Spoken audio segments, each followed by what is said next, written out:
नमस्कार दोस्तों, हाजिर हूँ एक बार फिर से आपके सामने महिंद्रा थार का बड़ा ही डिटेल्ड रिव्यू लेकर के। और मैं रिव्यू पर ज़ोर इसलिए दे रहा हूँ क्योंकि इस गाड़ी के बारे में जितने भी स्पेक्स हैं, जो इसके अंदर फीचर्स हैं, जो सारी चीज़ें आपको जाननी चाहिए वो पहले ही मैंने आपको बता दी हैं। 32 मिनट्स का एक बड़ा ही डिटेल्ड मैंने फर्स्ट ड्राइव रिव्यू किया था, जहाँ पर आपको मैंने ये सब कुछ बताया था कि इस गाड़ी के अंदर क्या क्या है। तो मैं उन सारी चीज़ों के ऊपर वापस नहीं जाऊँगा। आज मेरी कोशिश यही रहेगी कि इस गाड़ी के साथ कुछ वक्त बिताने के बाद में मेरा पर्सनल ओपिनियन क्या है, क्या चीज़ें मैटर करती हैं, क्या चीज़ें आपको ध्यान में रखनी है, और जो फीचर्स या फिर स्पेक्स हैं उन पर मैं ज़ोर ज़रा कम दूंगा। तो सबसे पहली चीज़ जो है वो है डिज़ाइन। और डिज़ाइन जैसा कि आप सब लोग जानते हैं, ये काफ़ी हद तक जीप रैंगलर से इंस्पिरेशन लिए हुए है, लेकिन उस बारे में मैं ज़्यादा बात नहीं करता। यहाँ पर आप ये जो सामने बम्पर देख रहे हैं, ये आपको ज़रा फ्लिमसी लगेगा, लेकिन इसका कारण है क्योंकि इसे पेडेस्ट्रियन सेफ्टी नॉर्म्स को कंप्लाई करना था। लेकिन अगर आप विजुअली देखेंगे तो बड़ा सॉलिड लगता है। इसे देखने में काफ़ी सॉलिड, काफ़ी वाइड एक लुक देता है। ये ग्रिल मेरे ख्याल से ज़रा और बेहतर हो सकती थी। ये जो डिज़ाइन है, इस पूरी डिज़ाइन के अंदर जो अकेली चीज़ मुझे ऐसा लगता है कि और बेहतर हो सकती थी वो है ग्रिल, क्योंकि ये एक्सपोज जो अंदर रेडिएटर ग्रिल नज़र आती है यहाँ पर, ये बहुत ज़्यादा अच्छी नहीं लगती है। हेडलैम्प्स यहाँ पर आपके पास हैलोजन है और ये अबाउट सफिशिएंट है। रात में इसे मैंने काफ़ी अच्छे से टेस्ट किया। मेरे ख्याल से यहाँ पर अगर कम से कम एक प्रोजेक्टर सेटअप होता तो ज़्यादा बेहतर रहता, क्योंकि आप इस गाड़ी को ऑफ रोड लेकर के जाएंगे। और ये जो लाइट्स हैं ये एडिक्वेट हैं, लेकिन बहुत ज़्यादा उल्लेखनीय नहीं है। ऐसा कुछ नहीं है कि आपको वाव कर सकें। LED DRLs यहाँ पर हैं, ये ब्लिंकर्स भी यहाँ मौजूद हैं, आपको हैलोजन फॉग लैंप्स भी नज़र आते हैं। तो ये जो सारी चीज़ें हैं यहाँ पर आपके पास अवेलेबल हैं। सामने फ्रंट सेंसर्स नहीं है, और जो वाइपर्स हैं जैसा कि आप यहाँ पे देख रहे हैं, कुछ छोटे साइज़ के वाइपर्स हैं, अपना काम बखूबी करते हैं, लेकिन देखने में ज़रा आपको ऐसा लगेगा कि जो नॉर्मल फुल साइज वाइपर्स हैं उनसे छोटे हैं। यहाँ पर एक जो जानने लायक बात है वो ये है कि ये जो विंडशील्ड है ये पुरानी थार की तरह नहीं है। अब यहाँ पर किसी तरह की कोई लीकेज या जो रबर बीडिंग की प्रॉब्लम आती थी वो आपको नहीं आएगी। तो ये एक बहुत अच्छी चीज़ है। ब्लिंकर्स देखिए यहाँ पर आपको ये माउंटेड मिलेंगे, तो ये भी एक अच्छी चीज़ है। और ये जो बॉनेट के लिए आप ये क्लैंप यहाँ पर देख रहे हैं, ये क्लैंप आप खोल भी देंगे तो भी आपको जो बॉनेट है उसे रिलीज़ अंदर से ही करना पड़ेगा। ये यहाँ से सिर्फ रिलीज़ नहीं होगा। आपको ये मैं पहले ही बता चुका हूँ कि यहाँ पर LX और AX दो वेरिएंट्स नज़र आएंगे आपको। ये जो वेरिएंट है ये LX है, और AX जो है वो एक लेवल नीचे रहेगा। वहाँ पर आपको इतने बड़े 18 इंच व्हील्स नहीं मिलेंगे, वहाँ पर आपको छोटे 16 इंच व्हील्स मिलेंगे। और यहाँ पर मैं आपको एक बात जो बताना चाहता था वो ये है कि ऑफ रोडर्स और भी बहुत सारे मौजूद हैं इस मार्केट में। मैंने बहुत सारे ऑफ रोडर्स चलाए जो कि बहुत अच्छी टेक्नोलॉजी के साथ में आते हैं, लेकिन जो एक वीक लिंक होता है वो होता है टायर। आपके पास कितना भी अच्छा एक ऑफ रोड सेटअप हो, लेकिन अगर टायर्स आपके स्ट्रॉन्ग नहीं है, प्राइमरीली अगर टायर्स भले ही ग्रिपी हों, लेकिन अगर वो बहुत सॉफ्ट कंपाउंड टायर्स हैं और बहुत ज़्यादा रगेड, बहुत ज़्यादा स्ट्रॉन्ग नहीं है, तो आप उस गाड़ी को ऑफ रोड लेकर के जाने से पहले हिचकिचाएंगे। क्योंकि क्या होता है कि जब आप वाइल्ड में होते हैं तब कांटे भी होते हैं, वहाँ पर आपके पास स्टोन्स भी होते हैं, और जो रियल वर्ल्ड कंडीशंस है वहाँ पर आप अपने आप को बहुत ज़्यादा एक्सपोज नहीं कर सकते। तो उस लिहाज से ये जो C8 ज़ार टायर्स हैं यहाँ पर, ये मेरे ख्याल से काफ़ी एप्ट है, काफ़ी सूटेड है, काफ़ी रगेड टायर्स हैं। आप शायद इनको इनकी आउटराइट ग्रिप के लिए एक बार फॉल्ट कर सकते हैं, लेकिन इनकी ड्यूरेबिलिटी के लिए आप इन्हें फॉल्ट नहीं कर सकते। तो ये जो चीज़ है ये मेरे ख्याल से बहुत ज़रूरी होती है इस तरह की गाड़ियों में। और कुछ गाड़ियों में मैंने देखा कि उनके प्रॉपर ऑफ रोड कैपेबिलिटीज़ के बावजूद उन्हें जब आप ऑफ रोड लेकर के जाते हैं तो टायर्स में कट लग जाते हैं, तो एक बड़ा प्रॉब्लम क्रिएट हो जाता है। वो आपको यहाँ पर कभी फेस करने के लिए नहीं मिलेगा। तो ये एक बहुत ज़रूरी चीज़ है, और ये उन चीज़ों में से एक है जो इस गाड़ी को एक प्रॉपर ऑफ रोडर बनाती है, जिसे लेकर के आप वाकई में real world of road conditions में जा सकते हैं। थार की ब्रांडिंग यहाँ पर मौजूद है। ओपन हिंज है यहाँ पर, एक काफ़ी रगेड लुक दिया गया है। लेकिन दरवाज़े के बारे में मैं एक बात करना चाहता हूँ। ये दरवाज़ा जो है ये कभी कभी पूरी तरह से बंद नहीं होता है, और कभी कभी एक बार से ज़्यादा आपको एफर्ट लगाना पड़ता है। तो कभी कभी ये जो दरवाज़ा है ये ठीक से बंद नहीं होता है। तो ये जो एक सॉलिड एक्शन होता है दरवाजे को, जिसमें वो हमेशा प्रॉपर्ली बंद हो, वो मेरे ख्याल से एक इशू यहाँ पर है। ये जो ग्राउंड क्लियरेंस आप देख रहे हैं 226 mm का अच्छा खासा ग्राउंड क्लियरेंस है। सामने आपको 42 डिग्री का अप्रोच एंगल मिलता है। ब्रेक ओवर एंगल यहाँ पर अगर आप देखेंगे तो 27 डिग्रीज़ का है, और पीछे 37 डिग्रीज़ का डिपार्चर एंगल है। ये काफ़ी अच्छे फिगर्स हैं। और ऑफ रोड कैपेबिलिटीज़ की जहाँ तक बात आती है, मैं इस गाड़ी का एक बहुत ही डिटेल्ड ऑफ रोड वीडियो करूँगा, जहाँ पर आपको ये सब बताऊँगा कि इसके अंदर जो अलग अलग फीचर्स हैं, MLD, BLD और इसका जो 4 लो मोड है, ये सारी चीज़ें किस तरह से काम करती हैं, इसका व्हील आर्टिकुलेशन जो है वो कितना इफेक्टिव है, ये सब चीज़ें मैं आपको दूसरे वीडियो में बताऊंगा। यहाँ पर मैं फोकस लिवेबिलिटी और ऑन रोड बिहेवियर के ऊपर ही रखने वाला हूँ। जैसा आप यहाँ पे देख रहे हैं ये LX वेरिएंट है, तो यहाँ पर ही आपको हार्ड टॉप मिलता है। बहुत सारे लोगों का ये पूछना है कि ये बाहर आ सकता है क्या, तो सीधा जवाब ये है दोस्तों कि ये जो चीज़ है ये यहाँ पर पेस्टेड है, अंदर से ग्लूड है। तो टेक्निकली आप इसे वर्कशॉप में ले जा करके ये जो ऊपर आप हार्ड टॉप देख रहे हैं काफ़ी सॉलिड है, इसे रिमूव करवा सकते हैं, लेकिन ये DIY जॉब नहीं है, आप खुद इसे नहीं कर पाएंगे। आप इसे वर्कशॉप में लेकर के जाइए, वहाँ पर मैकेनिक्स जो हैं इसे रिमूव करेंगे, इसकी जो सील है वो निकलेगी, जो ग्लू है निकलेगा। उसके बाद आपको जब वापस लगवाना है तब भी आपको वर्कशॉप में जा कर के ये पूरा प्रोसेस वापस करना पड़ेगा। तो ये जो चीज़ है ये आप अपनी मर्ज़ी से निकाल या लगा नहीं सकते, लेकिन टेक्निकली ये पॉसिबल है।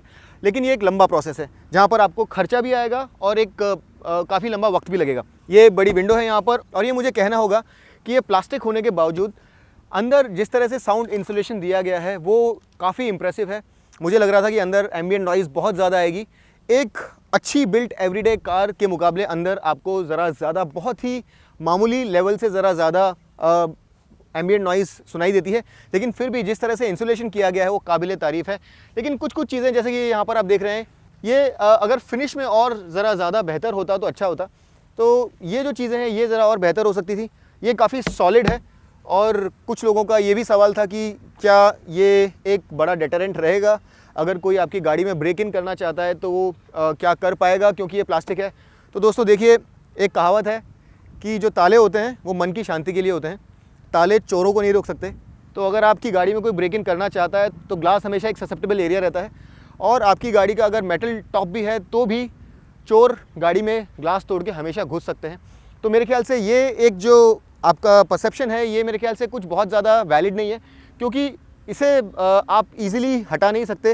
ये बहुत सॉलिड है और इसे तोड़ना बहुत डिफ़िकल्ट रहेगा अगर आप इसे तोड़ना ही चाहें तो मेरे ख्याल से सेफ्टी के लिहाज से यहाँ पर आपको कोई प्रॉब्लम नहीं होने वाली है। ये एक 4x4 गाड़ी है, लेकिन आपको ये बता दूं कि यहाँ पर आपको सिर्फ रेयर लॉकिंग डिफ मिलता है, सामने लॉकिंग डिफ आपको नहीं मिलता है। अगर आप इसे कंपेयर करें फोर्स गुरखा से तो वहाँ पर आपको फ्रंट लॉकिंग डिफ भी मिलता है, लेकिन उसकी जो उपयोगिता है, उसका जो यूज़ है वो बहुत ही ज़्यादा लिमिटेड है। एकदम एक्सट्रीम कंडीशंस में बहुत ही लिमिटेड उसका यूज़ है, और वो आपका जो रखरखाव है उसको बहुत बढ़ा देता है, कॉस्ट को बहुत बढ़ा देता है। तो मेरे ख्याल से ये जो सेटअप है ये सफिशिएंट है, प्लस जो फ्रंट लॉकिंग डिफरेंशियल है उसकी कमी यहाँ पर ब्रेक लॉकिंग डिफरेंशियल काफ़ी हद तक पूरी कर देता है। अब आ जाते हैं हम लोग पीछे, और यहाँ पर मेरी कुछ शिकायतें हैं। पहली शिकायत, यहाँ पर कोई रेयर व्यू कैमरा नहीं है, जो एक ऑफ रोड व्हीकल में होना ही चाहिए। मेरे ख्याल से अगर आप एक बिना स्पॉटर के चल रहे हैं, ऑफ रोड कंडीशंस में जा रहे हैं, और आप अगर आगे पीछे कर रहे हैं, कहीं पर कुछ रॉक आ गया या फिर कुछ इस तरह की चीज़ आ गई जो आपको नज़र नहीं आ रही है, तो ये एक डिज़ास्टर में कन्वर्ट हो सकता है। एक रेयर व्यू कैमरा कहीं ना कहीं जगह बना करके महिंद्रा को यहाँ पर देना ही चाहिए था। दूसरी बड़ी शिकायत है, रेयर वॉश एंड वाइप नहीं है, जिससे विजिबिलिटी और भी ज़्यादा हैम्पर हो जाती है। तो ये जो दो चीज़ें हैं ये मेरे ख्याल से एक्सटीरियर की अगर मैं बात करूँ तो मेरे को सबसे ज़्यादा खल रही हैं, सबसे ज़्यादा बुरी लग रही हैं। पीछे आपको यहाँ पर पार्किंग सेंसर्स ज़रूर मिलते हैं, लेकिन ये जो दो चीज़ें हैं ये मेरे ख्याल से एड्रेस नहीं की गई हैं और की जानी चाहिए। जितना जल्दी हो सके महिंद्रा को यहाँ पर ये जो दोनों चीज़ें हैं ये देनी चाहिए, क्योंकि ये बहुत ज़रूरी है। अब हम लोग पीछे खड़े हैं तो क्यों ना इसका एक बार बूट भी देख लें। इसकी कैपेसिटी स्पेसिफाइड नहीं है, लेकिन आप देख सकते हैं कि यहाँ पर कितना सामान हमने डाला है। तो अगर आप इसे टोटली यूज़लेस बोलें तो मेरे ख्याल से ठीक नहीं होगा।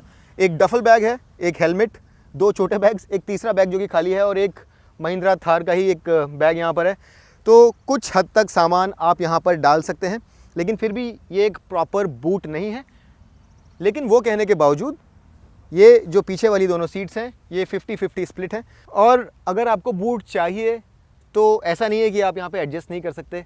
आपको कहीं ना कहीं थोड़ा सा कॉम्प्रोमाइज़ करना होगा, क्योंकि एक एडवेंचर ओरिएंटेड गाड़ी है और एक प्रॉपर फैमिली कार नहीं है। यहाँ पर आपके पास एक स्ट्रैप है जिसे आप पुल कीजिए और अब आपके पास कुछ स्पेस बन गया। चाहे तो आप ये दोनों सीट्स डाउन कर सकते हैं, और अगर आप अकेले चल रहे हैं या किसी एक आदमी के साथ सामने सीट पे बैठे हैं तो ये दोनों सीटें नीचे गिरा करके आपके पास काफ़ी सारा एडिशनल बूट स्पेस बन जाएगा। लेकिन वो कहने के बावजूद अगर आप 4 लोगों के साथ चल रहे हैं तो ये जो बूट है ये जस्ट अबाउट मैनेजेबल है for a very short trip. यहाँ पे आप ज़्यादा सामान नहीं रख सकते।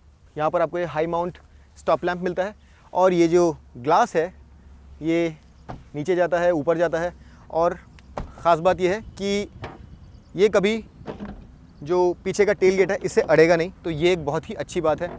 अब एक जो और छोटी शिकायत मुझे है वो ये है कि यहाँ पर ये जो आप रेयर डिफॉगर देख रहे हैं, इसकी जो वायरिंग है ये काफ़ी एक्सपोज्ड है, इसकी ये स्ट्रिप भी एक्सपोज्ड है, तो ये ज़रा ऐसा लगता है कि और ज़्यादा अच्छे से फाइनली फिनिश किया जा सकता था। ये एक आफ्टर थॉट सा नज़र आ रहा है यहाँ पर, तो ये जो है फिनिश ज़रा और बेहतर हो सकती थी। यहाँ पर नीचे थोड़ा इंसुलेशन दिया गया है और ये रबर बीडिंग जो है ये बाहर की आवाज़ों को अंदर तक न आने देने के लिए काफ़ी उपयोगी साबित होती है। ये देखिए यहाँ पर इसका अंदर से भी एक डोर पुल है जिसके द्वारा आप इसे खोल सकते हैं। जैक आपको यहाँ मिलेगा नीचे, ये देखिए यहाँ पर नीचे जैक की पोजीशन है। और इसके अलावा पीछे जो लाइट्स हैं, मेन ब्रेक लाइट जो है ये एलईडी हैं, लेकिन ये दोनों जो लाइट्स हैं, रिवर्स लाइट और ब्लिंकर्स, ये दोनों जो हैं ये बल्ब्स हैं। ओवरऑल अगर आप मुझसे सच में पूछें तो ये गाड़ी देखने में बहुत अच्छी लगती है और इस गाड़ी का एक अपना कैरेक्टर है और सड़क पे जब आप चलते हैं तो सारी दुनिया आपको पलट के डेफिनेटली देखती है, एक अलग रुआब रहता है आपका। और इस तरह की कोई दूसरी गाड़ी आपको सड़क पर फ़िलहाल तो चलती हुई नहीं मिलेगी। तो अगर आप एग्जीक्यूशन की बात करें तो बहुत अच्छे से डिज़ाइन की गई है ये गाड़ी, लेकिन दो चीज़ें जो मैंने आपको बताई, एक रेयर व्यू कैमरा और एक जो रेयर वॉश एंड वाइप है, ये नहीं होना मेरे ख्याल से एक बहुत ही बड़ी ओमिशन है और ये मेरे ख्याल से एड्रेस किया जाना चाहिए। एक दो और चीज़ें मैं आपको बता देता हूँ। यहाँ पर अगर आप देखेंगे तो आपको मालूम पड़ जाएगा कि ये आपकी गाड़ी जो है ये पेट्रोल है या डीजल है। ये एम स्टैलियन है, यानी कि ये पेट्रोल इंजन है। अगर आप यहाँ पर एम हॉक का बैज देखें तो मतलब आपका डीजल वेरिएंट है। बड़े मिरर्स हैं यहाँ पर जिस पर थार की ब्रांडिंग है। ये सारे छोटे मोटे डिटेल्स मैंने आपको पहले भी बताए हैं। ये फुटबोर्ड जो है ये काफ़ी स्लिम दिया गया है यहाँ पर और किसी भी तरह से आपका ग्राउंड क्लियरेंस जो है उसे ज़्यादा इफेक्ट नहीं करता। ये बड़ी अच्छी चीज़ है क्योंकि कुछ और गाड़ियों में मैंने देखा है कि ये जो फुटबोर्ड है ये ग्राउंड क्लियरेंस को काफ़ी हद तक इफेक्ट कर देता है, आपके ब्रेक ओवर एंगल को भी कभी कभी इफेक्ट करता है, तो वो प्रॉब्लम यहाँ पर आपको नहीं आएगा। अब अंदर घुसने से पहले ज़रा चाबी को हम लोग देख लेते हैं। और ये जो चाबी है ये महिंद्रा की जानी पहचानी सी चाबी है। यहाँ पर आपको बाहर कुछ क्रोम मिलेगा, काफ़ी भारी है वज़न में। लॉक अनलॉक के अलावा आपको ये इमरजेंसी बटन भी मिलता है जिससे कि हॉर्न और लाइट्स अटेंशन ग्रैब करने के लिए चालू हो जाती हैं। और यहाँ पर आपको चाबी जो है जेब से निकालनी होती है लॉक या अनलॉक करने के लिए। प्रॉक्सिमिटी सेंसर यहाँ नहीं है, इस तरह की गाड़ी में हम लोग एक्सपेक्ट भी नहीं करते हैं। हिंज के अलावा यहाँ पर अगर आप देखेंगे तो ये स्ट्रैप है ताकि बहुत ज़्यादा दूसरी तरफ ये दरवाज़ा ना चला जाए। और ये अगर आप देखेंगे यहाँ पर तो काफ़ी अच्छा खासा स्पेस है जहाँ पर एक बड़ी बॉटल आ सकती है। प्लास्टिक क्वालिटी यहाँ पर बहुत हाई ग्रेड नहीं है लेकिन ख़राब भी नहीं है, ड्यूरेबल अच्छी क्वालिटी के प्लास्टिक्स हैं। लेकिन जो अच्छी हाईलाइट है यहाँ पर वो ये है कि ये बहुत अच्छे से फिनिश्ड है, आपको पैनल गैप्स या कोई शार्प एजेस नज़र नहीं आएंगे, जो मेरे ख्याल से ज़्यादा ज़रूरी है। और ये एक बड़ा इंप्रूवमेंट है पुरानी थार के मुकाबले। यहाँ पर आपको ये ग्रे में थार की ब्रांडिंग मिलेगी और मटेरियल जो है वो काफ़ी अलग अलग नज़र आएंगे आपको। ये ब्लैक है, यहाँ पर ये ग्रे कलर का मटेरियल है और ये एक फॉक कार्बन फाइबर फिनिश लिए हुए एक और मटेरियल है यहाँ पर। ये इसे यहाँ पर अगर आप स्क्रैच करने की कोशिश करेंगे तो स्क्रैच नहीं होता है, तो ये क्वालिटी जो है ये जनरली काफ़ी अच्छी है। और यहाँ पर जैसा आप देख रहे हैं विंडो अप और डाउन के जो बटन्स हैं वो मिसिंग है, वो बीच में दिए गए हैं। मेरे ख्याल से ये एक ज़रा अनॉयंस है, यहाँ पर उसके लिए स्पेस था, दिया जाना चाहिए था लेकिन नहीं दिया गया है। और ये जो है यहाँ पर आपको इलेक्ट्रिक कंट्रोलेबल मिरर्स मिलते हैं। फुटबोर्ड है तो अंदर घुसने के लिए आपको ज़रा सहूलियत होगी क्योंकि जो सीट है ज़रा ऊंची है। सीट यहाँ पर हाइट एडजस्टेबल है और साथ ही यहाँ पर आपको लंबार सपोर्ट के लिए भी कंट्रोल मिलते हैं। तो ये जो सीट है ये एडजस्टेबल है और लंबार सपोर्ट दिया जाना मेरे ख्याल से एक एडिशनल फीचर है जो काफ़ी स्वागत योग्य है। तो चलिए अब अंदर बैठते हैं और देखते हैं कि क्या क्या फ़ीचर्स आपके पास हैं। बट ज़्यादा ज़रूरी ये है कि ड्राइव करने के बाद हमें क्या क्या चीज़ें मिसिंग लगी, क्या अच्छा लगा और क्या बुरा लगा। अब सबसे पहली चीज़ जो मैंने पिछली बार नोटिस करी थी बट मैं डबल चेक करना चाहता था अपनी राय देने से पहले, वो ये है कि ये जो फुटवेल एरिया है यहाँ पर लेफ़्ट लेग के लिए बहुत ज़्यादा स्पेस नहीं है। ख़ास तौर पे अगर आप मैनुअल वर्जन चला रहे हैं तो आपका जो लेफ़्ट लेग है ये फुटवेल के वॉल्स के साथ अड़ता है, तो बहुत लंबे डिस्टेंसेस पे हो सकता है कि आपको थोड़ी तकलीफ हो। और उसके अलावा ये जो ऑटोमेटिक वेरिएंट अभी हम लोग चला रहे हैं यहाँ पर डेड पेडल नहीं है, तो ये भी एक ध्यान देने लायक बात है। अगर यहाँ होता तो काफ़ी अच्छा रहता मेरे ख्याल से। उसके अलावा यहाँ पर आपको एक कंट्रोल मिलता है जहाँ से आप ट्रैक्शन कंट्रोल ऑफ कर सकते हैं। ये हिल डेसेंट कंट्रोल का बटन है और ये जो 4 बटन आप यहाँ पे देख रहे हैं ये आपको इंस्ट्रूमेंट कंसोल में नेविगेट करने के काम में आते हैं। अब ये काम कैसे करते हैं ये मैं आपको बता देता हूँ। अब ये जो बटन है इससे आप मेन्यू चूज़ करेंगे और ये जब भी आप दबाएंगे तो आप अलग अलग सेक्शंस में जा सकते हैं गाड़ी के। जैसे ये आपके ट्रिप से रिलेटेड जानकारी है, यहाँ पर आपको आपकी ड्राइव कहाँ ट्रांसफ़र हो रही है वो नज़र आएगा।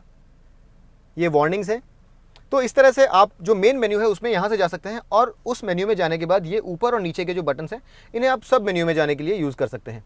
मिसाल के तौर पे अगर मैं फ्यूल एफिशिएंसी के सेक्शन में जाता हूँ तो वहाँ पर ये बटन दबा करके मैं अलग अलग स्क्रीन्स देख सकता हूँ। यहाँ पर मुझे अभी एवरेज फ्यूल एफिशिएंसी दिखा रहा है, डिस्टेंस टू एम्प्टी।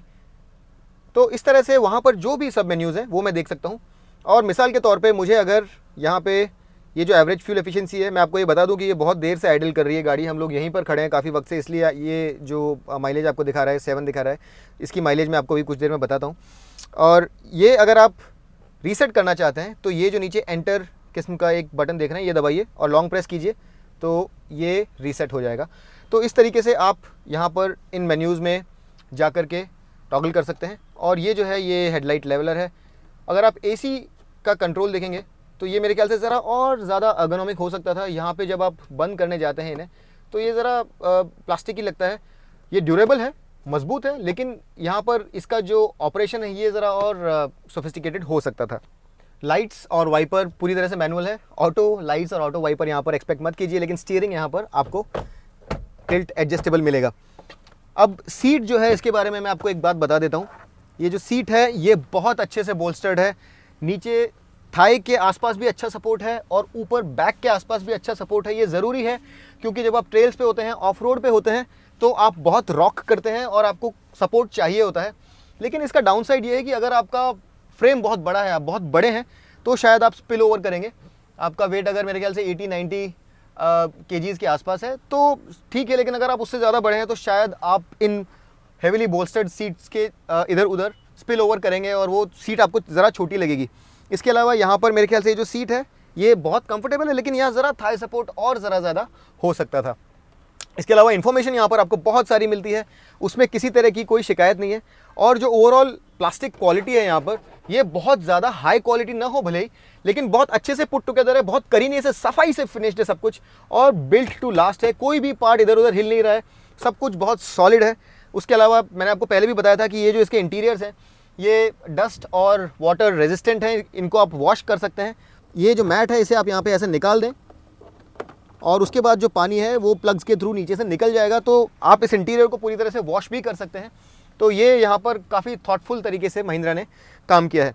ये टच स्क्रीन जो है यहाँ पर, ये काफ़ी ज़्यादा फीचर्स हैं यहाँ पर, और आप चाहें तो रेडियो, मीडिया, और ये एडवेंचर जो है एक स्पेशल यहाँ पर फीचर है जहाँ पर आपको आपके व्हील्स पर कितनी पावर, कितनी टॉर्क जा रही है, आपका डायरेक्शन क्या है, आप पर जी फोर्सेस कितने लग रहे हैं, गाड़ी का स्टीयरिंग एंगल क्या है, उसके अलावा गाड़ी का इंक्लाइन एंगल क्या है, ड्राइव कहाँ जा रही है, आपने कौन सा मोड एंगेज कर रखा है, ये सारी चीज़ें आपको दिखाता है। और इसे आप कस्टमाइज़ भी कर सकते हैं। तो कस्टम स्क्रीन पर आप कोई भी 5 पैरामीटर्स देख सकते हैं। जैसे यहाँ पर अभी ये टॉर्क, जी मॉनिटर, कॉम्पस, रोल और गियर इंडिकेटर है। अगर मैं टॉर्क हटा दूँ तो मैं इंजन टेम्परेचर को चूज़ कर सकता हूँ, कॉम्पस को हटा दूँ तो मैं ओडोमीटर को चूज़ कर सकता हूँ। और जब मैं फिर उसके बाद कस्टम में जाऊँगा तो यहाँ पर मुझे वो सारे पैरामीटर्स नज़र आएंगे। एंड्रॉयड ऑटो, एप्पल कारप्ले ये कंप्लाइंट है। यहाँ पर आपको नेविगेशन मिलता है, कार से रिलेटेड सारी जानकारी आपको यहाँ पे नज़र आएगी। यहाँ पर आपको टायर प्रेशर मॉनिटरिंग सिस्टम भी मिलता है। DRLs को यहाँ से आप कंट्रोल कर सकते हैं और यहाँ से आप सेटिंग्स अपनी गाड़ी की काफ़ी हद तक चेंज कर सकते हैं। आपको अगर ऑडियो की सेटिंग्स चेंज करनी है, डिस्प्ले की सेटिंग्स चेंज करनी है, ब्लूटूथ कनेक्टिविटी और जो बाकी सारी चीज़ें हैं वो सारी चीज़ें यहाँ से आप कंट्रोल कर सकते हैं। ओवरऑल मेरे ख्याल से इंफोटेनमेंट सिस्टम काफ़ी अच्छा है। यहाँ पर आपको जो स्पीकर्स हैं ऊपर माउंटेड मिलते हैं, लेकिन एक चीज़ जो मैंने नोटिस करी वो ये है कि जब आप गाड़ी चला रहे होते हैं तो आवाज़ ऊपर से आने के कारण कभी कभी आपको ऐसा लगता है कि साउंड जो है वो पीछे से आ रहा है, तो एक जो इमर्सिव एक्सपीरियंस है वो आपको नहीं मिल पाता है और साउंड का आभास आपको पीछे से होता है। ऑडियो सिस्टम ठीक ठाक है, बहुत वाव नहीं है लेकिन ख़राब भी नहीं है। साउंड क्वालिटी काफ़ी क्लियर है। आप इसे मिड वॉल्यूम्स तक रखते हैं तो आवाज़ में किसी तरह की कोई प्रॉब्लम नहीं होती है, आपको साउंड इसकी अच्छी लगेगी। लेकिन एक ऑडियो फाइल के लिए भी ये सिस्टम नहीं है। स्पीकर्स आगे वाले यहाँ पर हैं और ये इसलिए किया गया है ताकि डोर्स में स्पीकर ना देने पड़े और अगर आपको डोर निकाल करके गाड़ी चलानी है तो आप डोर्स को निकाल सकें। ग्लव बॉक्स छोटा है, जैसा मैंने आपको बताया था। विंडोज़ यहाँ से कंट्रोल होती है, कभी कभी आप यहाँ पे हाथ मारते रह जाते हैं और कुछ नहीं होता, तो ये आपको यूज़ टू होने वाली बात है। 2 छोटे कप होल्डर्स और एक यहाँ पर बड़ा स्पेस है जहाँ पर आप अपना सेलफोन या फिर वॉलेट रख लें। ये जो एरिया है यहाँ पर वायरलेस चार्जिंग नहीं है, एक्सपेक्टेड नहीं थी लेकिन होती तो मज़ा ही आ जाता। AC यहाँ पर आपको बेसिक मिलता है, कोई क्लाइमेट कंट्रोल जैसा फीचर यहाँ पर आपको नहीं मिलेगा। 12 वोल्ट पावर सॉकेट, 2 USB और एक ऑग्स। और इसके अलावा ये जो ऑटोमेटिक है, यहाँ पर आपको ये PRND के अलावा मैनुअल मोड मिलता है, जहाँ पर आप सीक्वेंशली भी गियर शिफ्ट कर सकते हैं। और उसके अलावा ये जो ट्रांसफ़र केस है उसे कंट्रोल करने के लिए ये आपको एक अलग से लेवर दिया गया है। 2 हाई, 4 हाई, न्यूट्रल या फिर 4 लो आप यहाँ से सेलेक्ट कर सकते हैं। और अगर आप को 2 हाई से 4 हाई में जाना है तो आप ड्राइव में भी जा सकते हैं, लेकिन अगर आप 4 लो में जाना चाहते हैं तो न्यूट्रल में डाल के जाएं, तो ये जो है ये सही तरीका है। ये एक ऑफ रोडर है, तो यहाँ पर एक और ये ग्रैब बार मिली हुई है ताकि आप इसे टाइटली पकड़ सकें। और ये जो यहाँ पे फॉ कार्बन फाइबर फिनिश है, ये मेरे ख्याल से ज़रा ससेप्टेबल है स्क्रैचेस के लिए। जो अंदर वाला पार्ट है, ये जो डोर पैनल्स पे है वहाँ पे स्क्रैच नहीं लगता है, लेकिन यहाँ पर स्क्रैच अगर आप देखेंगे तो लग जाता है। तो ये मेरे ख्याल से एक छोटा इशू है जो मैं पॉइंट करना चाह रहा था। विजिबिलिटी बहुत ज़बरदस्त है, आपको कॉर्नर्स नज़र आते हैं बॉनेट के। इनफैक्ट ये जो एकदम फ्लैट विंड स्क्रीन है और जो बड़ी विंडोज़ हैं, इसके द्वारा आपको विजिबिलिटी बहुत अच्छी मिलती है। आप ऊपर बैठे हैं तो आपको बड़ा कमांडिंग ड्राइविंग पोजीशन मिलता है, आपको हमेशा मालूम रहता है आप किस डायरेक्शन में जा रहे हैं। तो उस लिहाज से यहाँ पर किसी तरह की कोई प्रॉब्लम नहीं है। विजिबिलिटी की प्रॉब्लम है पीछे, क्योंकि न सिर्फ आपके पास कोई रियर व्यू कैमरा नहीं है, लेकिन जो स्टेपनी है वो भी कहीं ना कहीं आपका जो रियर व्यू विजन है उसे थोड़ा सा इफेक्ट करती है। तो एक रियर व्यू कैमरा होना मेरे ख्याल से यहाँ पे ज़रूरी था। यहाँ पे आपको एक प्लाक मिलता है, जहाँ पे आपको महिंद्रा एंड महिंद्रा लिमिटेड के साथ साथ ये एक सीरियल नंबर और made in India with pride का प्लाक नज़र आएगा। कहीं कहीं आपको ये प्रीमियम टच नज़र आएगा, ये एक क्रोम लाइनिंग दी गई है। और इसके अलावा सीट बेल्ट्स फिक्स्ड हैं, 2 एयरबैग्स हैं यहाँ पर, आपको हिल होल्ड असिस्ट मिलता है, हिल डेसेंट कंट्रोल मिलता है। और इसके साथ ही साथ tyre pressure monitoring system, traction control, ये सारी चीज़ें इसे एक काफ़ी स्टर्डी कार बना देती हैं। ये चलती कैसी है मैं आपको कुछ देर में बताता हूँ, लेकिन ओवरऑल जो यहाँ पर फील है ये ऐसा है कि बड़ी ही सॉलिड, बड़ी ही रगेड, बड़ी वेल बिल्ट कार में आप बैठे हैं। यहाँ पे भले ही फीचर्स एकदम क्लास लीडिंग ना हो, लेकिन यहाँ पर जब आप बैठते हैं तो आपको ये लगता है कि आप किसी बड़ी सॉलिड गाड़ी में बैठे हैं। और जो फिनिश है उसमें किसी तरह की कोई शिकायत नहीं है। जो पैनल्स वगैरह यहाँ पे मिलाए गए हैं इस तरह की एक रगेड गाड़ी के लिए, वो काफ़ी सफाई से मिलाए गए हैं। और बटन्स में भी एक सॉलिडिटी का आभास आपको मिलता है, आपको ऐसा नहीं लगेगा कि आप किसी दोयम दर्जे की गाड़ी में बैठे हैं। ये जो लाइट है ये एक और शिकायत का सबब है, और मेरे ख्याल से इस तरह की गाड़ी में अगर पीछे भी ये लोग एक लाइट देते तो अच्छा रहता। आगे और पीछे दोनों ही जगह के लिए एक ही लाइट है। पीछे के लोग वैसे भी काफ़ी कंटेंट, काफ़ी कॉन्स्ट्रिक्टेड एनवायरनमेंट में बैठे होते हैं, तो वहाँ पर अगर एक लाइट और होती तो मेरे ख्याल से ज़्यादा अच्छा रहता। राइट साइड पे यहाँ पे आपको टोल टिकट होल्डर मिलता है, लेकिन कोई बहुत ज़्यादा पीछे तक ये नहीं जाता है। और ये यहाँ पर आपको एक वैनिटी मिरर मिलेगा, लेकिन लाइट नहीं है। Mirrors manual, day and night. AC बड़ा स्ट्रॉन्ग है, काफ़ी अच्छे से कूल करता है, किसी तरह की कोई शिकायत नहीं है। एसी ने हमें बहुत इम्प्रेस किया। इसका जो एसी है गर्म मौसम में भी बहुत अच्छे से काम करता है। यहाँ पे ये जो आप देख रहे हैं ये बटन्स नहीं है, ये सिर्फ कुछ इंडिकेटर्स हैं। एयरबैग, पैसेंजर अगर आपने ऑफ कर रखा है, सीट बेल्ट नहीं पहन रखी है, इन सब चीज़ों के लिए यहाँ पर ये इंडिकेटर्स देके रखें। और ओवरऑल मेरे ख्याल से इस तरह की रगेड गाड़ी के लिए इंटीरियर काफ़ी वेल इक्विप्ड है। अब देखिए, आप शिकायत ही करना चाहें तो यहाँ पे शिकायत कर सकते हैं कि यहाँ पे वायरलेस चार्जिंग नहीं है, यहाँ पर आपके पास में रिमोट गाड़ी स्टार्ट करने का ऑप्शन नहीं है, आपको यहाँ पे मिरर्स मैनुअली डिम करने होते हैं, और प्रॉक्सिमिटी सेंसर नहीं है। अगर आपको ये सारी फीचर्स चाहिए तो दूसरी ऑप्शंस हैं मार्केट में, आप जाइए और वो ख़रीदिए, क्योंकि ये जो गाड़ी है इसका उपयोग अलग है, इसकी अपील अलग है। और मेरे ख्याल से इस तरह की गाड़ी में जो फीचर्स इंपॉर्टेंट होती हैं वो महिंद्रा ने बराबर दी हैं। मेरे ख्याल से इन सब फीचर्स को यहाँ ऐड किया जाता तो और अच्छा वैल्यू ऐड होता, नो डाउट। लेकिन यहाँ पर ऐसा कुछ बहुत ज़्यादा कंप्लेंट वर्दी नहीं है। जो बड़ी चीज़ यहाँ पे कंप्लेंट वर्दी है मैंने आपको बता दी है। मेरे ख्याल से यहाँ पे रिवर्स कैमरा होना चाहिए था और रियर वॉश एंड वाइप होना चाहिए था। इसके अलावा मैं बहुत ज़्यादा यहाँ पे कंप्लेंट नहीं करूँगा। हेडरूम अच्छा खासा है, विजिबिलिटी बहुत अच्छी है और एक बहुत ही रगेड फील आपको आता है। चलिए पीछे बैठ के देखते हैं कि वहाँ पर कौन सी ऐसी चीज़ें हैं जो आपको ध्यान में रखनी है। अब अंदर घुसने के लिए ये जो स्पेस यहाँ पर आप देख रहे हैं, ये ही स्पेस आपके पास अवेलेबल है और इसी को इस्तेमाल करके आपको अंदर जाना होगा। यहाँ पर मेरे ख्याल से अगर ये सीट टंबल हो जाती या थोड़ा और स्पेस यहाँ पर होता तो ज़रा बेहतर रहता, लेकिन फ़िलहाल जैसा आप देख रहे हैं अंदर घुसना ज़रा डिफ़िकल्ट हो सकता है। और अगर आप फिट नहीं हैं या फिर अगर आप बहुत बड़े हैं तो आपको अंदर घुसना ज़रा डिफ़िकल्ट रहेगा। अब मैं ये इसलिए कह रहा हूँ क्योंकि जो एथलेटिक लोग हैं, जो फिट हैं, वो तो अंदर घुस जाएंगे, लेकिन अगर आपका पर्पस है कि इसमें 4 लोग बैठें तो 4 लोग के लिए सिर्फ स्पेस ही नहीं होना चाहिए, लेकिन अंदर घुसना और निकलना भी एक चैलेंज हो सकता है अगर आपके घर में बुज़ुर्ग हैं या फिर कोई ऐसी महिलाएं हैं जो इस तरह से बहुत ज़्यादा फ्लेक्सिबल नहीं है अंदर घुसने के लिए, तो वो एक प्रॉब्लम हो सकता है। तो ये जो एंट्री और एग्ज़िट है, कम से कम इसे ज़रा और अच्छे से मैनेज किया जा सकता था। तो ये एक ऐसी चीज़ है जो मेरे ख्याल से ज़रा बेहतर हो सकती थी। उसके अलावा अगर आप सीट्स खुद आप देखेंगे यहाँ पे, तो यहाँ पर मुझे कुछ ज़्यादा शिकायत नहीं है। ये सीट्स काफ़ी अच्छे से बनाई हुई हैं, ये ज़रा रिक्लाइन भी होती हैं, तो आपके पास कुछ और एडिशनल कंफर्ट मिल जाता है आपको। ये जो ड्राइवर सीट है, ये मेरी ड्राइविंग पोजीशन पे होने के बावजूद मेरे पास यहाँ पे काफ़ी सारा नी रूम है, ये स्कूप्ड आउट है यहाँ पर। साथ ही यहाँ पर मैगज़ीन होल्डर भी है मेरे पास। तो ऐसा नहीं है कि मैं अनकंफर्टेबल हूँ यहाँ पर। सीट में सपोर्ट भी है पीछे, मेरे पास बहुत सारा हेडरूम है। ये विंडोज़ अंदर प्रकाश आने देती हैं। हालांकि यहाँ पे किसी तरह का कोई रेयर एसी वेंट नहीं है, एसी बहुत स्ट्रॉन्ग है। कैबिन का साइज़ बहुत बड़ा नहीं है, तो अंदर अगर एसी चल रहा है तो पीछे बैठे हुए लोगों को कोई प्रॉब्लम नहीं होनी चाहिए। लेकिन यहाँ पर एक एसी वेंट दिया जा सकता था मेरे ख्याल से।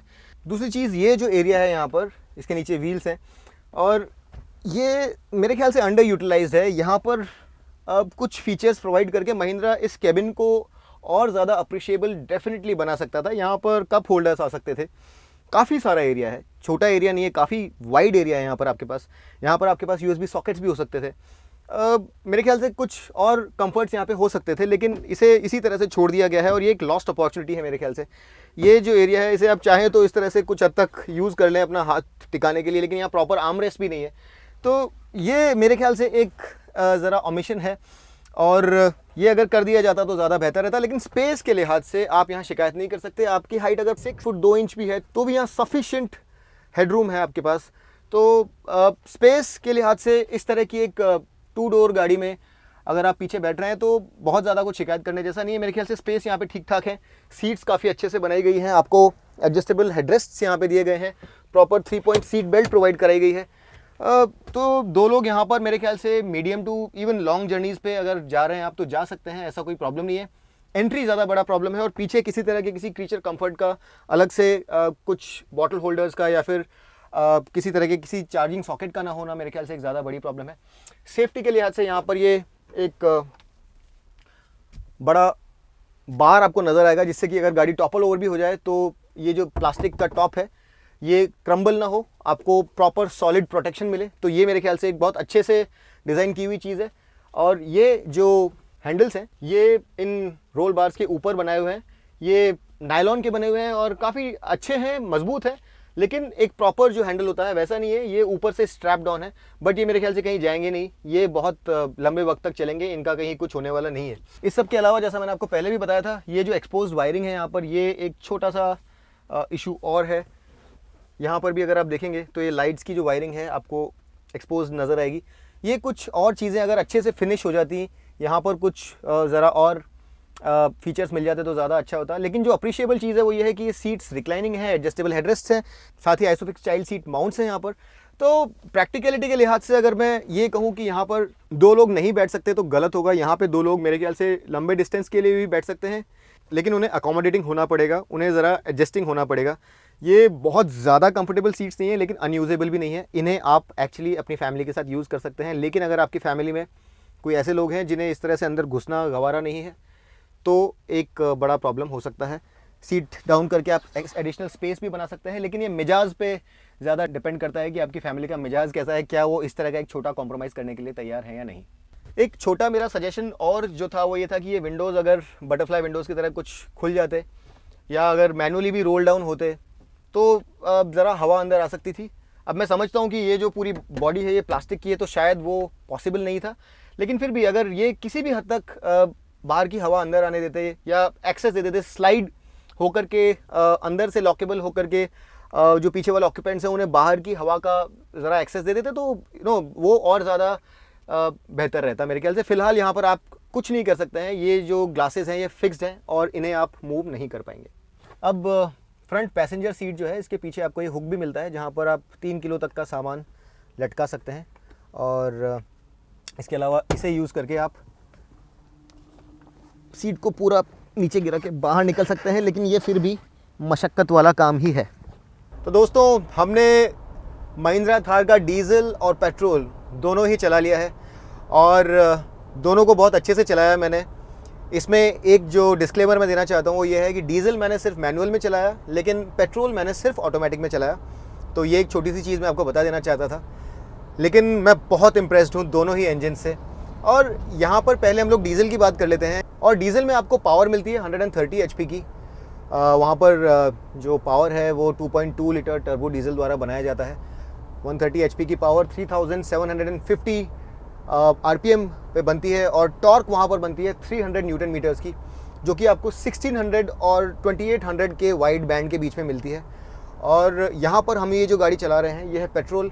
यहाँ पर आपको 2 लीटर का टर्बो पेट्रोल इंजन मिलता है और यहाँ पर पावर बनती है 150 HP की। और ये जो ऑटोमेटिक वेरिएंट है यहाँ पर आपको 320 न्यूटन मीटर्स की टॉर्क मिलती है। मैनुअल वेरिएंट में ये टॉर्क ज़रा कम है, वहाँ पर आपको 300 न्यूटन मीटर्स की टॉर्क मिलती है। डीजल में आप मैनुअल लें या ऑटोमेटिक, पावर और टॉर्क सेम है, लेकिन अगर आप पेट्रोल ले रहे हैं तो ऑटोमेटिक में टॉर्क आपको 20 न्यूटन मीटर ज़्यादा मिलती है। यहाँ पर पीक पावर बनती है 5000 RPM पर। और टॉर्क यहाँ पर जो 320 न्यूटन मीटर्स की है वो आपको जान करके ताज्जुब होगा कि 1500 RPM जो कि डीजल की पीक टॉर्क का जो बैंड है उससे भी नीचे है, वहाँ से 3000 RPM तक के बड़े ही वाइड बैंड के बीच में बनती है। तो ये जो पेट्रोल है ये बड़ा ही ज़बरदस्त, बड़ा ही टॉर्की इंजन है और बहुत ही इम्प्रेसिव लगा मुझे। तो अभी हम लोग सबसे पहले बात कर लेते हैं कि यहाँ पर ड्राइविंग डायनामिक्स कैसे हैं। अब स्टीयरिंग जो है वो मोर और लेस पेट्रोल और डीजल दोनों में एक जैसा ही है। स्टीयरिंग बड़ा लाइट है, थोड़ा वेग भी है। टर्न जो है उसमें ज़रा डिले है। आप जब स्टीयरिंग को घुमाते हैं तो जो स्टीयरिंग का जो एक्शन है वो ज़रा डिलेड लगता है आपको। तो स्टीयरिंग जो है बहुत ज़्यादा इन्वॉल्विंग नहीं है। आपको अगर फोर्ड इकोस्पोर्ट या फिर फोक्सवैगन की कुछ गाड़ियों के स्टीयरिंग्स की आदत है तो आप समझेंगे कि वहाँ पर स्टीयरिंग बड़े ज़्यादा इन्वॉल्विंग होते हैं। यहाँ पर स्टीयरिंग ज़रा ढीला ढाला, एक ऑफ रोडर में जिस तरह का स्टीयरिंग होता है वैसा स्टीयरिंग है। यहाँ पर स्टीयरिंग में बहुत ज़्यादा प्रिसिशन नहीं है, स्टीयरिंग बहुत ज़्यादा क्विक है। लेकिन जब ख़राब रास्तों के ऊपर से आपके पहिए निकल रहे होते हैं तो अंदर ये स्टीयरिंग जो है ये ज़रा मूव करता है, तो आपको मालूम पड़ता है कि नीचे क्या चल रहा है। तो वो एक चीज़ ज़रा अच्छी है। लेकिन अगर एक बहुत ही इन्वॉल्विंग ड्राइव की आप बात करें, जहाँ पर गाड़ी बड़ी ही कनेक्टेड तरीके से ज़मीन को पकड़ के चलती है, वैसी फील आपको ऑन द रोड थार में नहीं मिलती है। थार जो है ये बहुत अच्छे से राइड करता है जब रोड जो है वो स्मूथ हो, जब रोड्स पे ज़्यादा अंडुलेशंस या ख़राब रास्ते ना हो, तो आपको राइड बहुत अच्छी मिलती है। लेकिन ये जो सस्पेंशन है ये ट्यून्ड है ऑफ रोडिंग के लिए, और ये जो सस्पेंशन है ये बहुत रगेड है। जब आप इसे उछाल करके नीचे भी लेकर के आए तो टूटे ना, एक मजबूत सस्पेंशन यहाँ पर आपको आगे और पीछे दिया गया है। आगे इंडिपेंडेंट फ्रंट सस्पेंशन है और पीछे आपको मल्टीलिंक सस्पेंशन मिलता है। जहाँ तक स्मूथ रास्तों की बात है वहाँ पर आपको बहुत कंफर्टेबल लगता है। लेकिन जैसे ही अंडुलेशंस आने लगते हैं सड़कों के ऊपर, जैसे ही कुछ रफ पैचेज हिट करता है, तो यहाँ पर आपको वर्टिकल मूवमेंट क्लियरली महसूस होगा। और ये मेरे ख्याल से थार का जो कैबिन एक्सपीरियंस है, जब आप गाड़ी में बैठे रहते हैं, तो ये एक मेरे ख्याल से नेगेटिव एस्पेक्ट है। अंदर राइड क्वालिटी जो है ये कोई बहुत ज़्यादा उल्लेखनीय नहीं है। यहाँ पर अगर आप इसे कंपेयर करें कुछ और गाड़ियों के साथ, जैसे कि फोर्ड इकोस्पोर्ट के साथ या इवन XUV 300 जो कि महिंद्रा की ही गाड़ी है, वहाँ पर राइड क्वालिटी बड़ी ही ज़बरदस्त है। लेकिन उस तरह की बड़ी ही कंपोज्ड राइड क्वालिटी आपको यहाँ पर नहीं मिलती है। तो ये चीज़ आपको ध्यान में रखनी है कि रास्ते जब ख़राब होते हैं तो वर्टिकल मूवमेंट आपको क्लियरली गाड़ी के अंदर महसूस होता है। ये हुई एक बात। इसके अलावा जो हैंडलिंग से संबंधित बात है वो भी मैं आपको बड़ी क्लियरली बताना चाहता हूँ कि ये जो गाड़ी है ये ऑफ रोड्स के लिए बहुत अच्छी है। ओवरऑल जब आप 100-120 पे चल रहे हैं तो स्टेबल भी बहुत लगती है। जब तक रोड स्मूथ है तब तक ये गाड़ी आपको काफ़ी इन कंट्रोल, काफ़ी अच्छी लगती है। ख़राब पैच पे जैसे ही आप पहुँचते हैं वहाँ पर जो टायर्स हैं ये आपको ऐसा लगता है कि they are leaving the ground. आपको ऐसा लगता है कि जो एक कॉन्टैक्ट पैच है वो छूट सा गया है। और ये चीज़ जैसे अगर आप 120 किलोमीटर्स पर आवर की तेज़ स्पीड पर चल रहे हैं और सडनली आपको सामने एक ख़राब पैच आ गया, तो जो XUV 300 या इस तरह के दूसरे कॉम्पैक्ट SUVs या थोड़े बड़े SUVs वो फिर भी अपना कंपोजर बना के रखते हैं। लेकिन यहाँ पर क्या होता है कि जो गाड़ी है ये ज़रा बाउंस होने लगती है, जो कॉन्टैक्ट है ये ज़रा छूट जाता है। तो ये एक दो ऐसी चीज़ें हैं जो शायद आपको बहुत ज़्यादा इम्प्रेस ना करें। एब्सोल्यूट रोड मैनर्स जो हैं थार के, ये कोई बहुत ज़्यादा इम्प्रेसिव नहीं है। बट फिर भी ये एक ऑफ रोडर है, उस लिहाज से ये गाड़ी काफ़ी अच्छे से चलती है। अगर सड़क के ऊपर बहुत ज़्यादा ऊबड़ खाबड़ नहीं है तो आपको कंफर्टेबल रखती है। लेकिन आप इसे कृपा करके जो नॉर्मल कॉम्पैक्ट SUVs आते हैं जो प्राइमरीली रोड के लिए बने हैं उनसे कंपेयर ना करें, क्योंकि उनकी जो रोड होल्डिंग है, उनका जो कंपोजर है वो इस गाड़ी से ज़रा बेहतर आपको महसूस होगा।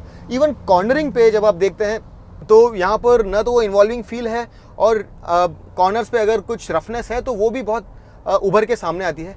तो ये कुछ ऐसी चीज़ें हैं जो मैं आपको पहले बता देना चाहता था। अब हम लोग बात करते हैं इसकी जो हाइलाइट्स हैं। इसका जो डीजल इंजन है उसके कहने ही क्या, वहाँ पर स्मूथनेस इतनी ज़बरदस्त है, इतना रिफाइंड, इतना प्यारा इंजन है वो कि आप यकीन नहीं करेंगे कि इतनी ज़्यादा टॉर्क इतने लो लेवल से आपको कैसे मिल रही है। जो 2.2 लीटर एमहॉक इंजन इसके लिए स्पेशली ट्यून किया गया है। 1000 आरपीएम से ही ज़बरदस्त टॉर्क का फ्लो वहाँ पे आपको मिलना चालू हो जाता है और ज़बरदस्त मीठी मिड रेंज मिलती है आपको। ऑफ रोडिंग एप्लीकेशंस में जिस तरह की टॉर्क होनी चाहिए, जिस तरह से एक लो एंड से टॉर्क का फ्लो होना चाहिए बिना किसी टर्बो लैग के, आपको बहुत ही एक सीमलेस टॉर्क का सर्ज मिलता है। हाईवे पे जब आप चलते हैं 100-120 पे तो आपको बड़ा मज़ा आता है, रिलैक्स तरीके से आप चल सकते हैं। 6th गियर में आपको 2000 आरपीएम पर वो गाड़ी 100 किलोमीटर्स पर आवर की स्पीडों पे दिखाएगी और 0 to 100 किलोमीटर्स पर आवर जो डीजल है वो करती है a little less than 13 seconds में, 12.5 सेकेंड से ज़रा ज़्यादा। तो वो बहुत ज़्यादा क्विक नहीं है, लेकिन एक बड़े डीजल के हिसाब से मेरे ख्याल से एक बड़ी गाड़ी के लिए ये टाइम आपको काफ़ी सूटेबल लगेगा। मेरे ख्याल से जब आप हाईवे पे चल रहे हैं तो 100, 120, इवन 130 पर थार डीजल जो है वो काफ़ी कंफर्टेबल लगती है। उससे ज़्यादा अगर आप उसे हासिल करने की कोशिश करेंगे तो मेरे ख्याल से आपको ऐसा लगेगा कि गाड़ी ज़रा अनकंफर्टेबल है, ज़रा जिटरी है। तो एक रिलैक्स्ड ड्राइव जो है वो उस गाड़ी को ज़्यादा सूटेबल रहती है। डीजल में आपको फ्यूल एफिशिएंसी सिटी में लगभग 12 to 13 बड़े आराम से मिल जाएगी और हाईवे पे आपको अप टू 17 किलोमीटर्स पर लीटर तक की फ्यूल एफिशिएंसी मिलेगी। बड़ा ही रिफाइंड इंजन है, अंदर किसी तरह की कोई इंजन की आवाज़ नहीं आती है। वो जो इंजन है वो रेव करता है 4900 आरपीएम तक, जहाँ पर लिमिटर आकर के कट इन करता है। लेकिन जो टॉर्क है वो आपको 3-3.5 आरपीएम तक मिलेगा सॉलिड। उसके बाद में आपको जो परफॉर्मेंस है वो ज़रा कम होता हुआ लगातार महसूस होगा। लेकिन ओवरऑल डीजल जो है बहुत ही अच्छा इंजन है। वहाँ पर क्लच भी बड़ा लाइट है, गियर शिफ्ट हालांकि सबसे स्मूथ नहीं है जैसे हमने देखे हैं, लेकिन फिर भी काफ़ी अच्छे रियश्योरिंग शिफ्ट्स हैं वहाँ पर और आपको उस गाड़ी को चला करके भी काफ़ी अच्छा लगेगा। ये जो गाड़ी है पेट्रोल, ये एक स्पेशल मेंशन डिज़र्व करती है मेरे ख्याल से, क्योंकि यहाँ पे परफॉर्मेंस पहली बात तो बहुत अच्छा है।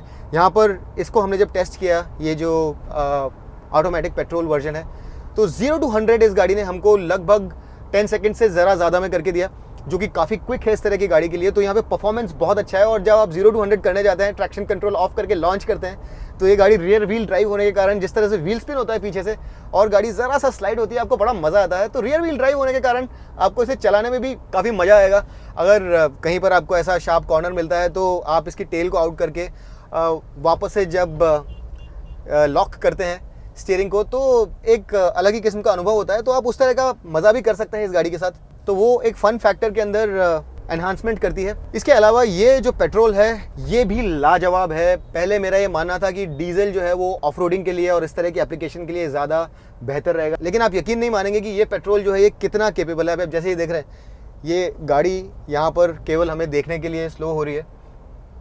तो जैसा आपने देखा, ये गाड़ी जो है इसे लोग पलट पलट के बार बार देखते हैं।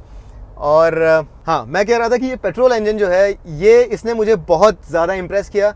बहुत ही लो आरपीएम से, इवन 1000 आरपीएम से यहाँ पर आपको टॉर्क मिलती है, जो कि पेट्रोल इंजन के लिए, खासतौर पे एक टर्बो इंजन के लिए बहुत ही इंप्रेसिव है। यहाँ पर आपको डीजल की कमी बिल्कुल महसूस नहीं होती है, बहुत ही स्मूथ। इनफैक्ट ये डीजल से भी ज़्यादा स्मूथ लगता है, अंदर काफ़ी रिफाइंड लगता है। आज ऑफ रोडिंग जब मैं इसे कर रहा था तो इसने मुझे बिल्कुल भी डीजल की जो लो एंड टॉर्क होती है उसकी कमी महसूस करने नहीं दी। और एवरीडे ड्राइविंग कंडीशंस में भी यहाँ पर भरपूर टॉर्क है आपके पास। इनफैक्ट ये 1000 आरपीएम के नीचे भी जब जाता है तो वहाँ पे भी आपके पास सफिशिएंट टॉर्क रहती है। और ये जो ऑटोमेटिक है यहाँ पर 6 स्पीड, ये भी बहुत खूबसूरती से सेटअप किया गया है। अब ये ऑटोमेटिक जो है बहुत ज़्यादा फास्ट है, बहुत ज़्यादा क्विक तो नहीं है, लेकिन बहुत ही स्मूथ ये एक ऑटोमेटिक ट्रांसमिशन महिंद्रा ने यहाँ पर सेटअप करके दिया है। और एक इंडियन मैन्युफैक्चरर के लिए मेरे ख्याल से ये काबिल तारीफ बात है।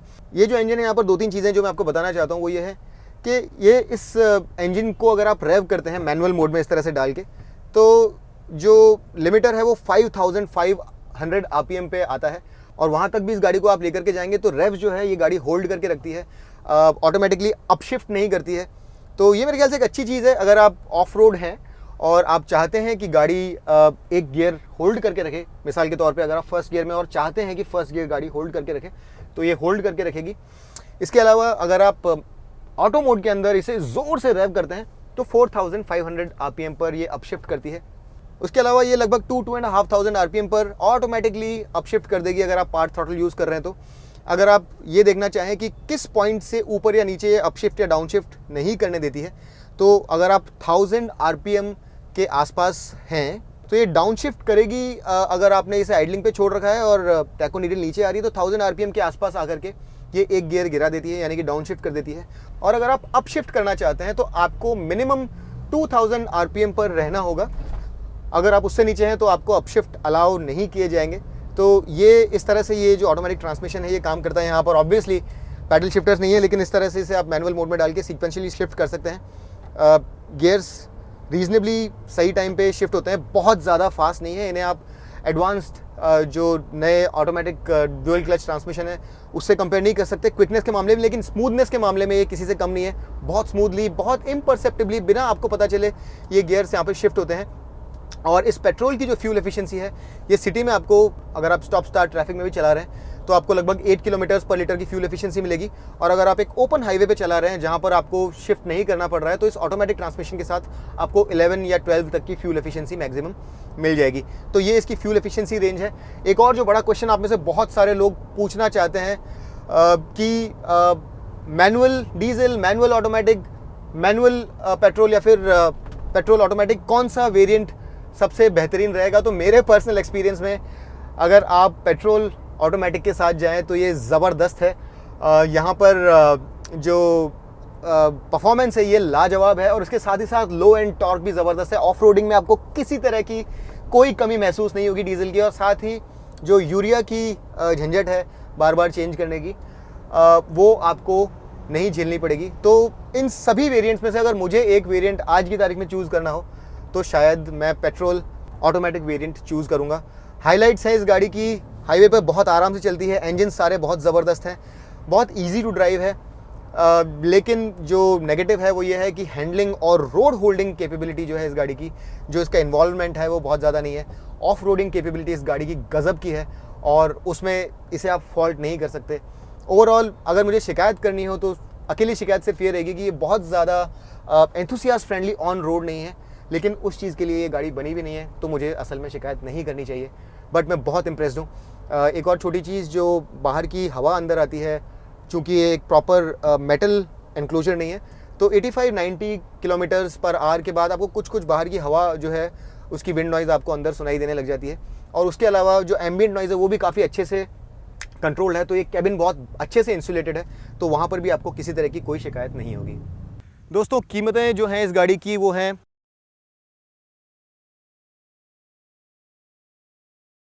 और इन कीमतों के साथ मेरे ख्याल से आप इस गाड़ी को फॉल्ट नहीं कर सकते।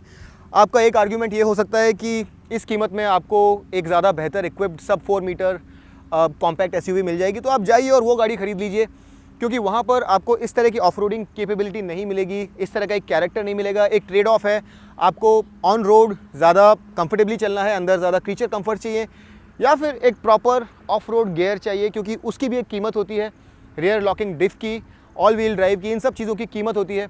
और अगर आप इक्विपमेंट की बात करें तो मेरे ख्याल से इस गाड़ी का इक्विपमेंट भी कहीं बहुत ज़्यादा कम नहीं है और जो दूसरी गाड़ियां हैं उनसे। मेरे ख्याल से प्राइसिंग के लिहाज से महिंद्रा ने यहाँ पे प्राइसिंग अच्छी की है, और इस गाड़ी की कीमतें मेरे ख्याल से, जो इसका कैरेक्टर है वो अगर आपकी लाइफस्टाइल के साथ मैच खाता है तो मेरे ख्याल से कंप्लेंट करने लायक ऐसा कुछ नहीं है। और एक बहुत ही बड़ा इम्प्रूवमेंट है इस गाड़ी के अंदर, जो आपको कंफर्ट अब मिलता है पहले के मुकाबले, एक जो कॉन्फिडेंस मिलता है ऑफ रोड जाने के लिए, ये सारी चीज़ें इस सेगमेंट में टोटली अनमैच्ड हैं। ये अपनी कीमत से कहीं ज़्यादा महंगी गाड़ियों से कहीं बेहतर है कुछ मामलों में, जो कि प्राइमरी तौर पर ऑफ रोडिंग है। और अगर आप दूसरे हाईलाइट की बात करें मेरे ख्याल से, तो इसका लुक्स और इसका कैरेक्टर भी इसे बहुत विशिष्ट बनाता है। तो मेरे ख्याल से अगर आप अंदर का जो स्पेस है और जो कुछ मिसिंग फीचर्स हैं उनके साथ ओके हैं, उनके साथ अगर आपको कोई तकलीफ़ नहीं है तो आप डेफिनेटली जाइए और ये गाड़ी खरीदिए। महिंद्रा ने बड़ा कमाल का काम किया है और मैं उन्हें बधाई देना चाहता हूं कि उन्होंने एक बड़ा ही बेहतरीन प्रोडक्ट पूरी तरह से मेड इन इंडिया हम लोगों के लिए यहाँ पे प्रस्तुत किया। अगर ये वीडियो आपको पसंद आया तो इसे लाइक ज़रूर कीजिए, मुझे फॉलो कीजिए, इंस्टाग्राम पे मेरी आईडी है दछंगानी THECHHANGANI। हम लोगों को सब्सक्राइब ज़रूर कीजिए, हम बहुत कोशिश करते हैं कि इस तरह के डिटेल्ड वीडियोज़ बनाएं। और मोटराइड्स को इंस्टाग्राम पे फॉलो कीजिए। अगर आप हमारे सब्सक्राइबर हैं भी तो भी वो बेल नोटिफिकेशन आइकन जो है वहाँ जा करके उसे दबा दीजिए और उसके अंदर ऑलवेज़ का ऑप्शन क्लिक कर दीजिए ताकि हमारे सारे वीडियोज़ आपको बराबर मिलते रहें। उम्मीद करता हूं कि इस वीडियो के द्वारा आपके सारे सवालों के जवाब मैं दे पाया। अगर कुछ फीचर से संबंधित छूट गया तो आपको पहले वाले वीडियो में ज़रूर मिल जाएगा, और अगर फिर भी आपके कोई सवाल है तो उन्हें कमेंट सेक्शन में डाल दीजिए, मैं हर सवाल का जवाब दूंगा। अगली बार तक के लिए मैं आपका दोस्त अमित आपसे विदा लेता हूं। तब तक के लिए rev hard, rev free and drive safe.